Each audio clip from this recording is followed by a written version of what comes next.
அஸ்ஸலாமு அலைக்கும். Good evening பிள்ளை. இன்றைக்கு செஷனில் நாங்கள் தரம் 10 ஓட்டமினியல் பகுதி நாங்கள் பார்க்க போகிறோம். ஏற்கனவே நாங்கள் ஒரு வீடியோ நான் உங்களுக்கு போட்டிருந்தேன். இதில் இரண்டாவது வீடியோ வந்து ஓட்டமினியல். ஓட்டமினியலில் முக்கியமான உங்களுக்கு தெரியும் இந்த ஓமின் விதி சம்பந்தமான விஷயங்கள்ல அடிக்கடி கேள்விகள் வர்றது, ஒரு மின்னோட்டம் எப்படி ஒரு சுற்றுல காணப்படும் பிரியும், அழுத்தம் எப்படி பிரியும் அப்படின்னு சொல்கிற இரண்டு விதமான விஷயங்களை தான் நாங்கள் இந்த வகுப்பில் பார்க்க போகிறோம். அப்போ கொஞ்சம் நல்லா கவனிச்சுக்கோங்க. ஒரு சுற்றுல எப்படி தடைகள் இணைக்கிறது, தடைண்டா என்னன்ற விஷயமெல்லாம் பார்த்துருக்கோம். தடைந்து செல்றது என்னது, மின்னோட்டத்தை கட்டுப்படுத்துகிற ஒரு காரணி உண்டு.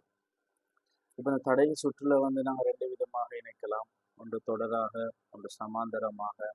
தொடருண்டா என்ன, சமாந்தரம்டா என்னன்றதை நாங்கள் இதை கிளியர் பண்ணிட்டு எப்படி மின்னோட்டம் ஒன்று பிரிய போகிற விஷயங்களை நாங்கள் பார்ப்போம். சரி, பாடத்துக்கு போவோம். கவனிங்க. இப்போ இங்கே பார்த்தீங்கன்னா பிள்ளைகள் இரண்டு விதமான சுற்று ஒன்று காணப்படுகிறது. ஒன்று இது முதலாவது சுற்று. முதலாவது சுற்றுல பார்த்தீங்கன்னா தடை ஒரு விதமாக இணைக்கப்பட்டுள்ளது. என்ன விதமாக இணைக்கப்பட்டுள்ளது பாருங்க. R1 R2 இரண்டு தடைகள் ஒரு சுற்றோட மின்கலத்தோட இணைக்கப்பட்டுள்ளது. இந்த மின்கலத்தில அழுத்த வித்தியாசம் V தந்துகிறது. இந்த மின்கலத்திலிருந்து வழங்கப்படுகிற மொத்த அழுத்த வித்தியாசம் V ஆக காணப்படும். அப்ப இந்த மின்கலத்திலிருந்து சென்ற மின்னோட்டம் I அப்படிங்கிறது ஒரு மொத்த மின்னோட்டமாக காணப்படும். அப்ப இந்த மின்னோட்டம் என்ன செய்யும் என்று பாருங்க பிள்ளைகள். இந்த மின்னோட்டம் I ஆனது, மொத்த மின்னோட்டம் I ஆனது வெற்றியிலிருந்து அப்படியோ சென்று இந்த R1 என்ற ஒரு தடைக்கு குறுக்காகவும் R2 என்ற தடைக்கு குறுக்காகவும் அதே மின்னோட்டமாகத்தான் செல்லும். இங்க இரண்டு தடைக்கு குறுக்காகவும் போற மின்னோட்டத்துல எந்த ஒரு மாற்றமும் ஏற்படல. வெற்றியிலிருந்து நாங்க கொடுக்குற மொத்த மின்னோட்டமானது R1 R2 ரெண்டு தடைக்கு குறுக்காகவும் செல்றது. ஆகவே இதை நாங்க சொல்லுவோம் தொடர்நிலை தொடுப்பு. இதை நாங்க சொல்லுவோம் தொடர்நிலை தொடுப்பு. தடை தொடராக இருக்குன்னு அர்த்தம், அதனூடாக போற மின்னோட்டங்கள் சமனாக இருக்கு. ரைட். இங்க ரெண்டாவது படத்துக்கு வாங்க. இது ஒரு மின்கலம். ஒரு மின்கலத்துல அதே ரெண்டு தடையானது R1 R2 ரெண்டு தடையானது வேறொரு விதமாக இணைக்கப்பட்டுள்ளது. இப்போ இந்த மின்கலத்திலிருந்து போற மொத்த மின்னோட்டம் I. இந்த மின்கலத்துக்கு குறுக்கான அழுத்த வித்தியாசம் V, இது ஒரு மொத்த அழுத்த வித்தியாசமாக காணப்படும். இதிலிருந்து போற மின்னோட்டம் I சென்றது மொத்த மின்னோட்டமாக காணப்படும். அந்த மொத்த மின்னோட்டம் விலையில் பார்த்தீங்கன்னா அப்படியோ வந்து இந்த இடம் வரைக்கும் இப்படியோ அதே மொத்த மின்னோட்டமாகத்தான் செல்லும். ஆனா இந்த இடத்துல வந்து பாத்தீங்கன்னா இரண்டு திசைகளை பிரிய போகுது. மேலையும் கீழையுமாக மின்னோட்டம் பிரியும். அப்படி பிரியக்குள்ள I1 ஆகவும் I2 ஆகவும் பிரியும். அப்போ மின்னோட்டமானது இங்க பிரியும் வகையில் R1க்குள்ளால அப்படியோ I1 என்ற மின்னோட்டம் வந்து, R2க்குள்ளால I2 என்ற மின்னோட்டம் வந்து மொத்த மின்னோட்டம் I-ஆக சேர்ந்து கொண்டோம். அப்ப இந்த I என்ற மின்னோட்டம் திரும்ப அதே மாதிரி சுற்றுல காணப்படும். இப்ப இந்த சுற்றுல பாத்தீங்கன்னா பிள்ளைகள் மின்னோட்டமானது இரண்டு தடைக்கு கூடாகவும் பிரிந்து செல்லக்கூடியதாக இருக்கு. அப்ப மின்னோட்டம் பிரியும் வகையில தடைகள் இணைக்கப்பட்டால் அதை நாங்க சொல்லுவோம் சமாந்தர நிலை தொடுப்பு. என்ன தொடுப்பு? சமாந்தர நிலை தொடுப்பு. மின்னோட்டம் பிரியாத மாதிரி தடை கூடாக மின்னோட்டங்கள் போகுது. அப்ப தடை இணைக்கப்பட்டுள்ளது என்ன தொடுப்புண்டா? தொடர்நிலை தொடுப்பு. அப்ப தொடர்நிலை தொடுப்பு சமாந்தர நிலை தொடுப்புண்டா என்னன்னு விளங்கிக்கிடுங்க. அப்ப தொடர்நிலை தொடுப்புண்டா முதலாவது விஷயம் மின்னோட்டங்கள் பிரியாம செல்லும். அதனூடாக சமாந்தர நிலை தொடுப்புண்டா தடைகள் பிரியும். அப்ப மின்னோட்ட பிரிகின்ற விஷயம் விளங்கியிருக்கும். இப்ப உங்களுக்கு ஓட்டம் எப்ப பிரியும்டா, தடை சமாந்தரமாக இருக்கும் பொழுது ஓட்டங்கள் பிரியும், தடை தொடராக இருந்தால் ஓட்டங்கள் பிரியாது. அப்ப உதாரணத்துக்கு பாருங்க பிள்ளைகள், இப்படி ஒன்று இருக்குண்டா, இப்படி ஒன்று இருக்கு. அப்ப இது என்ன முறையில காணப்படுதுன்னு பாத்தீங்கன்னா இதனூடாக ஒரு மின்னோட்டம் கொண்டு வருது I. அப்ப இந்த மின்னோட்டம் என்ன செய்யும் பாருங்க. இங்க வந்து இந்த திசையில ஒரு மின்னோட்டம் I1, இதுக்குள்ளால மின்னோட்டம் I2, இதனூடாக மின்னோட்டம் I3, இப்படி மின்னோட்டங்கள் பிரியும். அப்ப மின்னோட்டம் பிரிகிற மாதிரி இருக்கிறதுனால இந்த மூன்று தடைகளும் R1 R2 R3 இந்த மூன்று தடைகளும் சமாந்தர நிலையில் இணைக்கப்பட்டுள்ளது. இன்னொரு சுற்ற பாருங்க. இப்படியான ஒரு சுற்று. இப்படி ஒன்று, இப்படி ஒன்று, இப்படி ஒன்று, இப்படி ஒன்று, இப்படி வருது. இப்ப எத்தனை தடைகள் என்ற பிள்ளைகள்? 4 தடைகள். R1 R2 R3 R4 4 தடைகள். இப்ப இதனூடாக ஒரு மின்னோட்டம் I சென்றாலும் இப்ப எல்லா தடை கூட பாருங்க இதனூடாக போற மின்னோட்டம் இங்கேயும் I தான், இங்கேயும் I, இப்படி எப்படியோ வந்து இப்படி மின்னோட்டம் ஒரே மின்னோட்டம் செல்வதனால இந்த 4 தடைகளும் தொடர்நிலை இணைக்கப்பட்டுள்ளது. அப்ப தொடர் சமாந்தரம் என்னன்னு விளங்கிட்ட பாருங்க. மின்னோட்டங்கள் பிரியும் வகையில தடைகள் இருந்தால் சமாந்தரம், மின்னோட்டம் பிரியாதவாறு தடைகள் இருந்தால் தொடர். இதான் ரெண்டுக்கும் வித்தியாசம். சரியா? ரைட். அப்ப அடுத்த விஷயத்துக்கு நாங்க வருவோம். ஓட்ட பிரிகை பார்த்தாச்சு. இப்ப அழுத்த பிரிகைன்னா என்னன்னு பார்ப்போம். கவனிங்க. இந்த சுற்ற பாருங்க பிள்ளைகள். இந்த சுற்றுல இந்த அழுத்தம் வழங்குறது வந்து இந்த பேட்டரி, இந்த மின்கலம் என்ன செய்யும்டா இந்த சுற்றுக்கு மொத்த அழுத்தத்தை வழங்கும். அந்த மொத்த அழுத்தத்தை பாருங்க. வீண்ட மொத்த அழுத்தமானது எப்படி காணப்படும்டா 2 புள்ளிகளுக்கு இடையில ஒரு மின்கலம் எடுத்தீங்கன்னா ஒரு மின்கலத்துல இது நேர்முடிவுடம் மறைமுடிவுடம். இந்த நேர்மறை முடிவுடங்களுக்கு இடையிலாக ஒரு அழுத்த வித்தியாசம் ஒன்று காணப்படும். மின்னியக்க விசைன்னு நாங்க சொல்லுவோம். அந்த அழுத்த வித்தியாசம் தான் என்ன செய்ய போகுது இந்த சுற்றுக்கு வழங்கப்பட போகுது. அப்ப இந்த நிலையில பாத்தீங்கன்னா 2 புள்ளிகளுக்கு இடையில நாங்க அழுத்த வித்தியாசம் பார்ப்போம். அதை நாங்க அளக்குறதுக்கு வோல்ட்டுமானி இணைப்போம். வோல்ட்டுமானி 2 புள்ளிகளுக்கு இடையில இணைப்போம். 2 புள்ளிகளுக்கு இடையில எக்ஸ் ஒய்ன்னு எடுத்தீங்கன்னா 2 புள்ளிகளுக்கு இடையில வோல்ட்டுமானி சமாந்தர நிலையில் தொடுக்கப்படும். படிச்சிருக்கோம் இதுக்கு முன்னுக்கு உள்ள வகுப்புகள்ல. அப்ப நாங்க இந்த R1 R2க்கு இடையில எவ்வளவு அழுத்த வித்தியாசம் எப்படி பாப்பீங்க பிள்ளைகள்? இந்த ரெண்டுக்கும் குறுக்காக ஒரு அழுத்த வேறுபாடு அளக்கிறதுக்கு வோல்ட்டுமானி இணைச்சி விடுவீங்க. அப்ப இந்த வோல்ட்டுமானி என்னத்தை வாசிக்கும்டா R1க்கு குறுக்காக எவ்வளவு அழுத்தம் உண்டதையும் காட்டும், R2 குறுக்காக எவ்வளவு அழுத்தம் உண்டதையும் காட்டும்.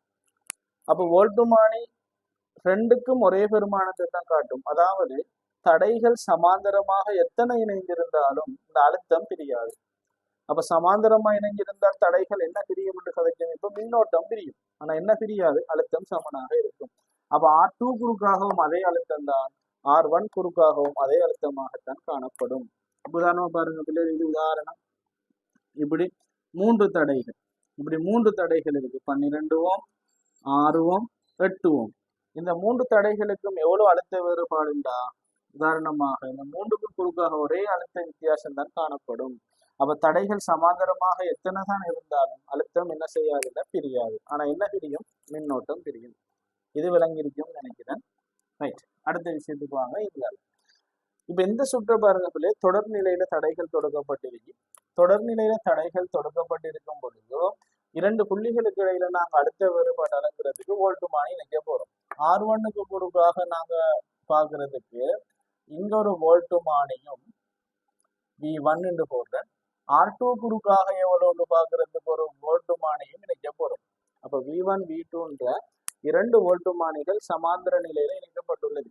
இப்ப இந்த பேட்டரியால வழங்கப்படுகிற மொத்த அழுத்தம் V ஆனது என்ன செய்து பிள்ளைகள் பாருங்க 2 பிரிய போகுது. எப்படி?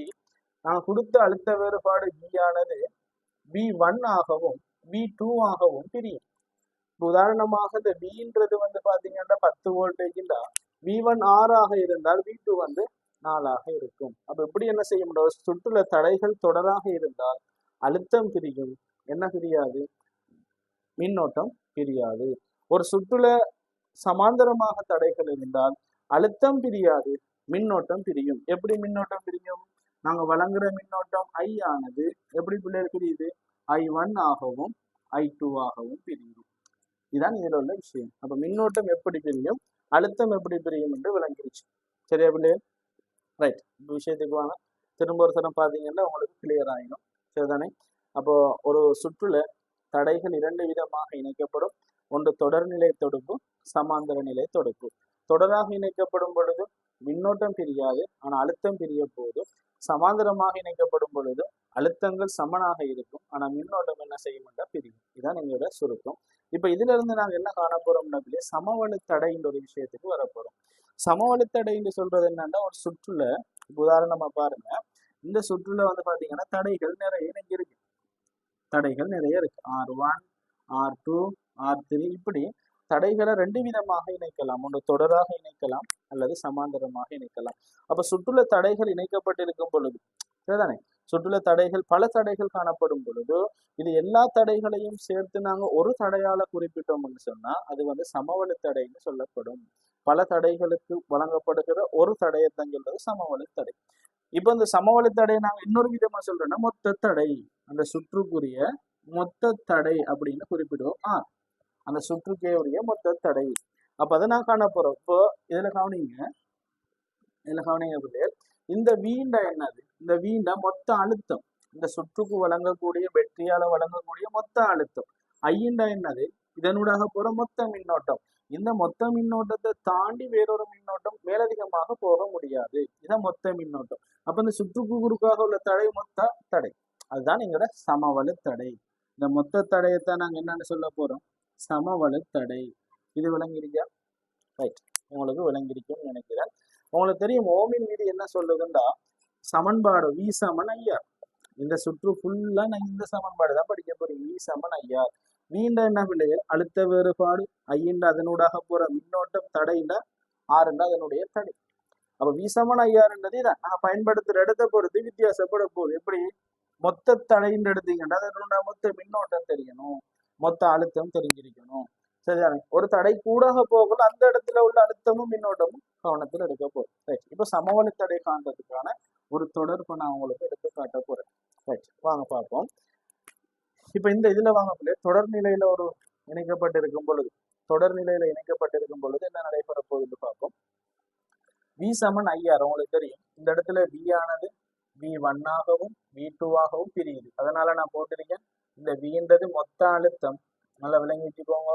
வின்றது என்னன்னா மொத்த அழுத்தம், மொத்த அழுத்தம். V1 என்னன்னா இந்த R1க்கு குறுக்காக உள்ள ஒரு சிறிய அழுத்தம்.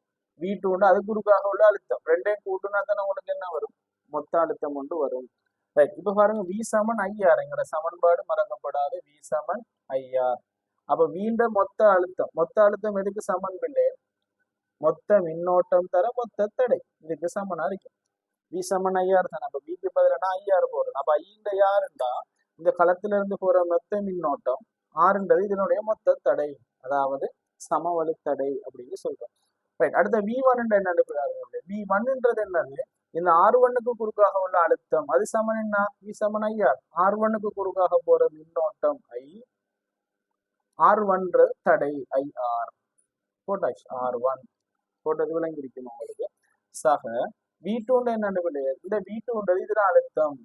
அப்ப வி சமன் ஐஆர், இதனூடாக போற R2 போற மின்னோட்டம் I, அதுல தடை R2. இப்படி விக்கு ஐஆர்ன்றதை நாம பிரதிட்டு செஞ்சிருக்கோம்.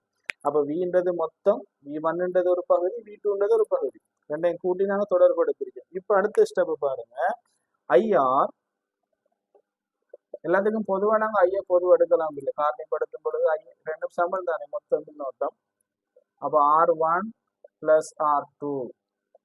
ரைட், அப்ப இதுல பாருங்க, இந்த ஐயும் இந்த ஐயும் ஒன்றுதான், ஒரே மொத்த மின்னோட்டத்தை தான் குறிக்குது. அப்ப ரெண்டையும் வெட்டினீங்கன்னா எங்களுக்கு தொடர்பு வரப்போது R சமன், ஆறுன்றது சமவெளி தடை, மொத்த தடை, அது R சமன் R1 சக R2 அப்படின்னு காணப்படும்.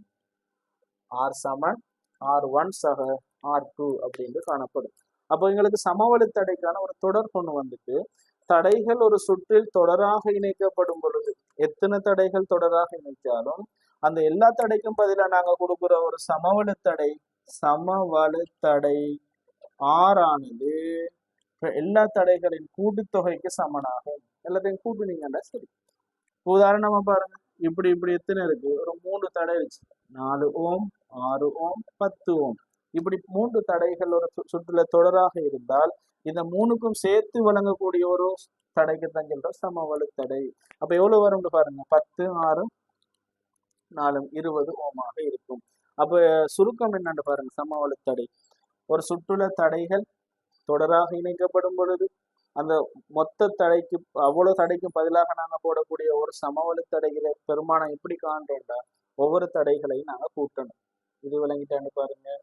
அப்ப முதல்ல ஒரு தொடர்பு எடுத்து காட்டிருக்கணும் உங்களுக்கு. சுற்று தொடராக இருக்குன்னு கண்டுபிடிக்கும், மின்னோட்டம் பிரியலை, ஆனா அழுத்தம் என்ன செய்யுது? பிரியுது. அப்ப அதைத்தான் நாங்க மொத்த அழுத்தத்துக்கு சமப்படுத்திருக்கோம். மொத்த அழுத்தம் சமன் V1 என்ற ஒரு அழுத்தம், V2 அழுத்தம். V சமன் IR என்ற ஒரு தொடர்பு ஓமின் மீது உங்களுக்கு தெரிஞ்சிருக்கும். அப்ப மொத்த அழுத்தம் V ஆனது மொத்த மின்னோட்டம் தர மொத்த தடை IR ஆக இருக்கும். நீங்க மொத்த மின்னோட்டம்ன்றது களத்துல இருந்து போறது, மொத்த தடைன்றதுதான் சமவெளி தடை. அப்போ V1 என்ன சொல்லு? இந்த R1க்கு குறுக்காக உள்ள அழுத்தம் V1ன்றது, அதனூடாக போற மின்னோட்டம் I, அதுல தடை R1, இதுதான் போட்டிருக்கேன். V2 என்ன பிள்ளைகள்? இதனூடாக போற மின்னோட்டம் I, அதுல தடை R2, IR2, அதுதான் போட்டிருக்கேன். இப்போ பொதுவா எடுத்தீங்கன்னா IR சமன் IR1 சக IR2. அப்ப இதுல ஐய பொதுவெடுத்து வெட்டினீங்க ஆர் சமன் R1 சக R2 எடுத்திருக்கீங்க. இதுதான் எங்களுக்கு மிக முக்கியமான ஒன்று, சமவெளித்தடை காண்றது. அப்போ ஒரு சுற்றில் சமவெளித்தடை காண்றா தடை எப்படி இருக்குன்னு நாங்க கண்டுபிடிக்கணும். தொடராக இருக்கா சமாந்தரமாக இருக்கா? சமாந்தரமாக இருந்தால் ஒரு முறை இருக்கு, தொடராக இருந்தால் எப்படி காணலாம் தடைகள்? ஒவ்வொரு தடையும் கூட்டுனீங்க வாரது மொத்தம் சமவெளித்தடையாக இருக்கும். சரியா? ரைட். அடுத்த விஷயத்துக்கு பார்ப்போம். சமாந்தர நிலையில் இருந்தால் எப்படி காண்றது? தேவையானாக்கள் இதை நோட் பண்ணி வச்சுக்கோங்க. ரைட்.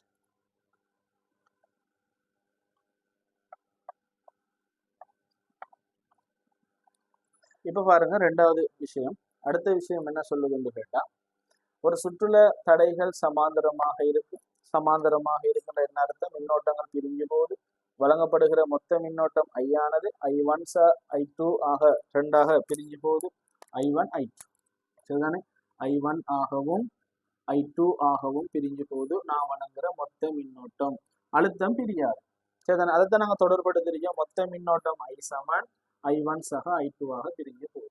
இப்ப எங்களுக்கு ஒரு தொடர்பு தெரியும், V சமன் IR. அப்ப என்னன்னு சொல்லுங்க பிள்ளைகள்? மொத்த மின்னோட்டம் மொத்த அழுத்தம் சமன் மொத்த மின்னோட்டம் தர மொத்த தடை. அப்ப மொத்த மின்னோட்டம் எப்படின்னு வரும்? V இங்கில் R வரும். இது ஒரு தொடர்பு. இதைத்தான் நாங்க பிரதிகளை செய்ய போறோம். அப்ப இங்க என்ன சொல்லுதுன்னா பிள்ளைய மொத்த மின்னோட்டம். மொத்த மின்னோட்டம் எதுக்கு சமன்? மொத்த அழுத்தத்தின் கீழ் மொத்த தடை இதுக்கு சமன். மொத்த அழுத்தம்ன்றது வெற்றியால வழங்கப்பட்டது, மொத்த தடை என்று சொல்றது இந்த சுற்றுக்குரிய மொத்த தடை, அதான் சமவெளித்தடை. இது விளங்கிட்டா? இப்ப I1 என்னன்னு பாருங்க. இந்த R1க்குள்ளால போற கரண்ட் தான் I1. அப்ப I1 எப்படி காண போறோம்? இந்த R1க்கு குறுக்காக உள்ள அழுத்தம் V, அதே V தான். ஆனா அதுக்குள்ள தடை என்ன? R1 பிளஸ் I2 என்ன? இந்த R2க்குள்ளால போற கரண்ட். அப்ப I2க்கு என்ன தொடர்பு இருக்கு? V இங்கில் R.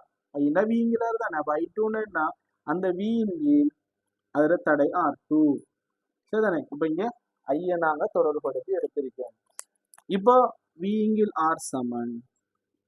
இப்ப ரெண்டு V நீங்க பொதுவா எடுத்தீங்கன்னா ஒன்றிங்கில் R1 வரும் பிளஸ் ஒன்றிங்கில் R2 வரும். இது விளங்கிட்டா? ஒன்றிங்கில் R1 சக ஒன்றிங்கில் R2. இந்த V ரெண்டையும் விட்டு ரெண்டு மொத்த அழுத்தம் தான், அது மாறாது. ஆகவே என்ன விட வரப்போகுது உங்களுக்கு? ஒன்றிங்கில் R சமன் ஒன்றிங்கில் R1 சக ஒன்றிங்கில் R2.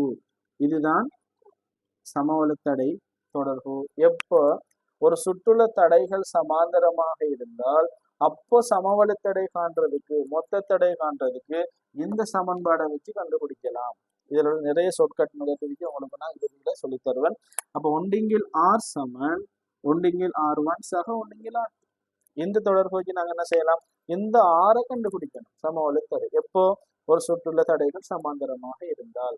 அப்போ ஒரு சுற்றுல தடை தொடராக இருந்தால் சமன்பாடு என்ன? சமவெளித்தடைக்கு R சமன் R1 சக R2 எத்தனை வந்தாலும் அதை கூட்டிக்கிட்டு போறதுதான். இதுதான் சமவெளித்தடை காண்றது. எப்போ சுற்றுல தடைகள் தொடராக இருந்தால். சமாந்தரமா இருந்தா இந்த சமன்பாடு. அப்ப ரெண்டு சமன்பாடு வந்த விதம் விளங்கி எடுத்துக்கோங்க. சொல்லி தந்த விதத்துல ஒரு அர்த்தம் ஒன்று இருக்கு. அதைத்தான் நாங்க கணக்குகள்ல செஞ்சு பார்க்க போறோம். இப்போ எப்படி மின்னோட்டம் எத்தனை கண்டுபிடிக்கிறது, எப்படி தடை கண்டுபிடிக்கிறதுன்னு பார்க்க போறோம். இது விளங்கிட்டா? அப்ப திரும்ப ஒரு ஞாபகப்படுத்துறேன். ஒரு சுற்றுல தடைகள் சமாந்தரமாக இருந்தால் நாங்க சமவெளித்தடை காண்றது எப்படி? ஒன்று, மின்னோட்டம் பிரிஞ்சு போகுது, வழங்கப்படுகிற மொத்த மின்னோட்டம் I, அது மொத்த அழுத்தம் வெற்றியிலிருந்து வருது. மொத்த அழுத்தம் மொத்த மின்னோட்டம் மொத்த தடை தான் சமவெளித்தடை காண போறோம். நீங்க மின்னோட்டம் I என்ன செய்யுதுன்னு கேட்டா I1 I2 ரெண்டு மின்னோட்டமா பிரியுது. ஆகவே நாங்க சமப்படுத்திருக்கோம். வழங்கப்பட்ட மொத்த மின்னோட்டமானது I1 பிளஸ் I2. 3 போனா I3 I4 பிரிக்கலாம். அப்ப ஐன்றது என்ன தொடர்பு? ஓமின் விதியிலிருந்து வீங்கில் R ஒரு தொடர்பு எடுக்கலாம். அப்ப மொத்த மின்னோட்டம் எதுக்கு சமனா இருக்கு? மொத்த அழுத்தத்தின் கீழ் மொத்த தடை. மொத்த தடைன்றதுதான் சமவெளித்தடை. திரும்ப ஞாபகப்படுத்தல். அப்போ I1 என்ன? இதனூடாக போற மின்னோட்டம் வீங்கில் R1. I2 இதனூடாக போற மின்னோட்டம் வீங்கில் R2. அப்ப இதுல இருந்து தொடர் பொதுவாக எடுத்து அப்ப நாங்க இதுல இருந்து ஒரு சமன்பாடு எடுத்திருக்கோம். அப்போ ஒன்றிங்கில் R சமன் ஒன்றிங்கில் R1 சக ஒன்றிங்கில் R2. அப்ப நாங்க